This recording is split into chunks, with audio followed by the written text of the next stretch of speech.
ये आपकी पार्टी के एक प्रवक्ता थे, 2-3 रोज पहले वो ऐसी ये कैंसर की बात उठा चुके थे, मैं उसका लंबा जवाब दे चुका था, वो संतुष्ट हो गए। अब आपने दोबारा छेड़ दिया, अब छोड़िए, उतना समय नहीं, आज कुंभ पर चर्चा कर रहे हैं, नहीं इसका उत्तर मैं देता। अरे बहस नहीं, ये तरीका मेरे साथ नहीं चलेगा। नो, अपने अवसर पर बोलोगे, मेरे साथ ये नहीं चलेगा ना, अपने अवसर पर बोलोगे। कहा जा रहा कुंभ का राजनीतिकरण हो रहा है, समाजवादी पार्टी कह रही है। दारू के अड्डे पर राजनीति की चर्चा हो सकती है, हैं? चोर चपाल सब राजनीति की चर्चा कर सकते हैं, मुकदमों में फंसे लोग, भ्रष्टाचारी लोग राजनीति की चर्चा कर सकते हैं, हैं? 100 लंबी लंबी गाड़ियां लेके चलने वाले धनपशु राजनीति की चर्चा कर सकते हैं, संत राजनीति की चर्चा नहीं कर सकते। क्यों भैया, कहां रोक लिखी है? किसने कहा नहीं कर सकते? बांटने की बात कर रहे हैं। सारे चोर राजनीति में आ सकते हैं, उस पर ऐतराज नहीं। बोले संत बात भी नहीं करेंगे, संतों को बात करनी चाहिए। जब गंदे नहीं, ऐसा इनकी आवाज बंद करिए, चंचल की बिल्कुल आवाज बंद करिए, जब मैं कहूं तब आवाज आएगी, ठीक? गजब बात है, अजब तमाशा है। बोले संत बात राजनीति की नहीं करेंगे, हम करेंगे। क्यों? बोले हमारे ऊपर मोटरसाइकिल चोरी का केस लगा, इसलिए हम पात्र हैं, संत नहीं करेंगे बात। किसे तर्क है? कहा जा रहा है मुसलमान की एंट्री नहीं होगी। अब तो शासन ने ऐसा कुछ कहा नहीं, लेकिन एक प्रश्न मेरे मन में खड़ा होता है। जो लोग बार बार ये कहते हैं, आचार्य जी आप भी इस पर गौर करना, जो लोग बार बार ये कहते थे कि क्या मंदिर बन जाने से, क्या मंदिर से रोजगार मिलेगा, वही लोग कह रहे हैं कि कुंभ में हमें दुकान क्यों नहीं लगाने दे रहे। ये तो नहीं चलेगा। क्यों लगाना चाहते हो दुकान? जब वहां कुछ है ही नहीं तो क्यों लगाना चाहते हो दुकान? वहां समोसे की दुकान के लिए क्यों प्राण दिए हो कि हमें दुकान खुलवा दो समोसे की? क्यों? आप तो कहते थे इनमें कुछ रखा ही नहीं, इससे रोजगार मिलेगा। मैं काशी का विषय जब आया था, काशी का लोकार्पण हुआ था, काशी कॉरिडोर का, तो समाजवादी पार्टी के एक विद्वान प्रवक्ता मेरे साथ थे, उन्होंने हमसे यही कहा कि इससे क्या होगा। तो फिर मैंने उनको 5 मिनट सब डिटेल में बताया कि इससे क्या होगा, और आज भी पता लग रहा है क्या हो रहा है। 8 करोड़ लोग एक साल में गए। एक बनारस हिंदू यूनिवर्सिटी का एक आंकलन कहता है एक व्यक्ति घर से घर तक 3,000 रुपए मिनिमम खर्च करता है। 8 करोड़ गुणे 3,000 एक साल में, पूरी अर्थव्यवस्था पूर्वांचल की घूम गई। ये नासमझ लोग अपना एक ही टेप बजा रहे हैं, और इस बात के लिए प्राण भी दिए कि कचौड़े की दुकान हमें वहां खुलवा दो प्रयागराज में, कुंभ में। क्यों भाई, काय बेचोगे कचौड़ी? आप लखनऊ में बेच लो। क्यों चाहते हो कचौड़ी वहां बेचना? आप तो कह रहे थे हिंदू धर्म से कुछ लेने देना नहीं, इससे व्यापार का कोई लेने देना नहीं। 45 करोड़ लोग हवा खा के आएंगे और हवा खा के चले जाएंगे। वो नासमझ लोग हैं जो कुंभ की अर्थव्यवस्था नहीं जानते। कुंभ की आज से नहीं, अनादिकाल से भारत की अर्थव्यवस्था में कुंभ का योगदान रहा है। और आज तो 45 करोड़ की आबादी जब कुंभ आएगी तो वो भारत के पूरे अर्थचक्र में एक गति पैदा करेगी, एक नई किस्म की वाइब्रेशन पैदा करेगी। दुनिया भर के जो बड़े कंपनियां हैं वो कुंभ के लिए वहां तैयारी कर रही, क्योंकि उनको पता है कि 45 करोड़ लोग यहाँ रहेंगे। और जो लोग कुंभ की आलोचना करते हैं वो भी इस जुगाड़ में लगे हैं कि कचौड़ी की दुकान किसी तरीके से ठेली एक लग जाए, हैं?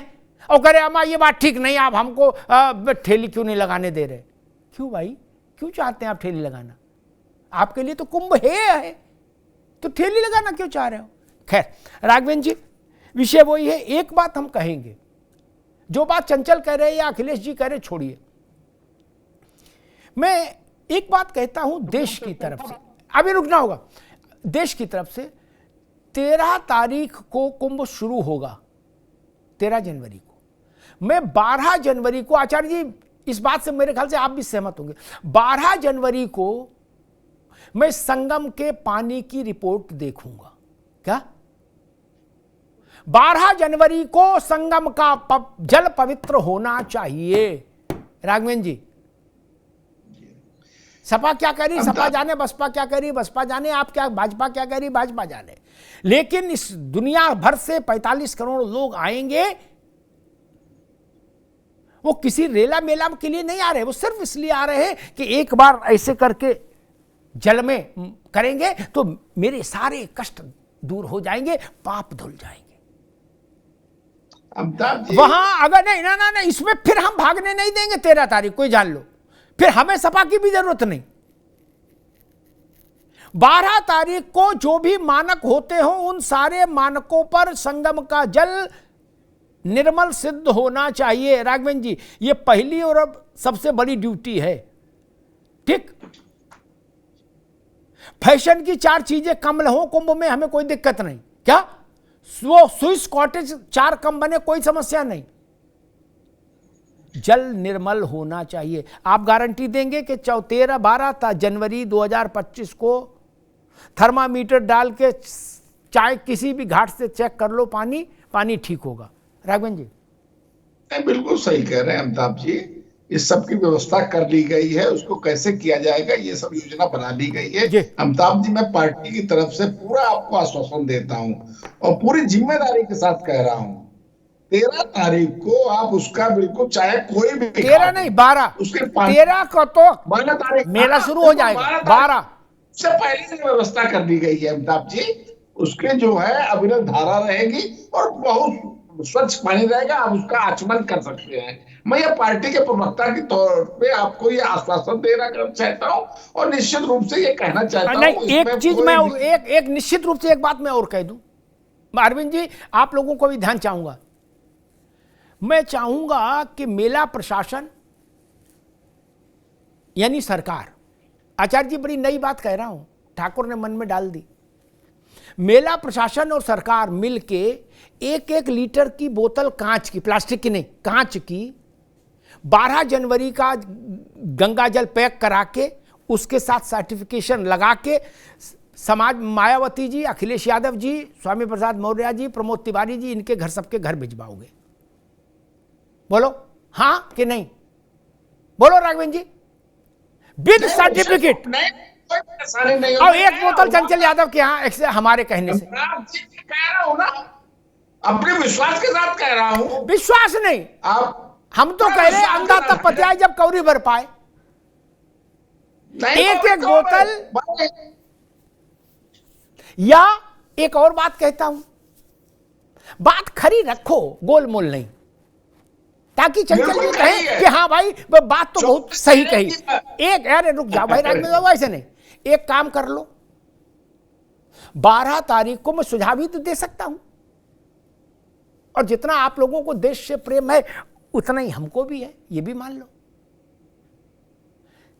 12 जनवरी को सुबह 10 बजे, आचार्य जी आप भी उपस्थित रहिए, 12 जनवरी को सुबह 10 बजे अखिलेश जी को, मायावती जी को, प्रमोद तिवारी को, अजय राय को, जितने भी विपक्ष के हमारे सम्माननीय नेता हैं, इन सबको संगम तट पे बुलाइए और वहीं गंगा जल प्रमाणित करा दीजिए। ना रहेगी बांस, ना रहेगी बांसुरी, ना रहेगा क्या, ना रहेगा बांस, ना रहेगी बांसुरी, नहीं। उसके बाद चंचल यादव क्या बोलेंगे शाम को? फिर तो यही कहना पड़ेगा कि गंगा साफ है। जब अखिलेश जी आचमन कर लेंगे, फिर इनकी तो हैसियत नहीं कि कुछ बोले उसके आगे पीछे। बोलो भैया, सारे जगत गुरु रहे और विपक्ष के नेता रहे। बोलो भाई, नई बात आ गई, अभी तक किसी टीवी डिबेट में ऐसी बात नहीं आई। राघवेंद्र जी अरे चंचल बाबू, को किसी भी तरीके से मैं चंचल यादव जी को आमंत्रण करना चाहता हूं। अरे चंचल यादव क्या आमंत्रण से क्या होगा? इनके ऊपर वाला बहस में आएगा, वो चंचल कौन होते हैं? मैं कह रहा हूं हाथी के पांव में सबका पांव। अखिलेश जी को क्यों नहीं बुलाना चाहते आप? नहीं, अखिलेश जी को आना चाहिए। अखिलेश जी में बुलाने की चीज है क्या? ना, बुलाना चाहिए। गलत बात, गलत बात है। अखिलेश जी को आमंत्रण जाएगा, व्यवस्थित तरीके से जाएगा। ना ना ना, हमने जो बात की, अब रुक जाओ राघवेंद्र बाबू, अब रुक जाओ